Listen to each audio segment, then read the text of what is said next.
Good morning, কেমন আছো সবাই? আজ সোমবার, চলো মহাদেবের নাম নিয়ে দিনটা শুরু করা যাক। আজ আবার বাংলা ক্যালেন্ডার অনুযায়ী শ্রাবণ মাসের প্রথম সোমবার, তো সবাই তো পালন করবে নিশ্চয়ই। আমিও করছি, যদিও আমি গত সোমবার মানে হিন্দু ক্যালেন্ডার অনুযায়ী যেটা ওটাও পালন করেছি। তো সকাল সকাল ঘুম থেকে উঠে আমার জন্য এক গ্লাস লেবু জল করে নিলাম। সকাল আজকে একটু লেট করেই উঠেছি, মাম্মামের স্কুল নেই, সেই জন্য 5টার সময় উঠলাম। তারপর লেবু জলটা খেয়ে একটু হাঁটতে যাব, সেই জন্য রেডি হয়ে নিচ্ছি।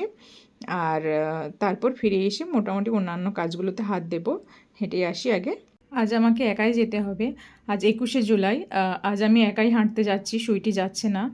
ও বলল যে একটু ঘুমোবে। ঠিক আছে, প্রতিদিন তো আর্লি মর্নিং ওঠে, ঘুমোক আজকে। আর গল্প করতে করতে আমি আমার যেটা গন্তব্য মানে যেখান থেকে টার্ন নিই ওখানে চলে এসেছি।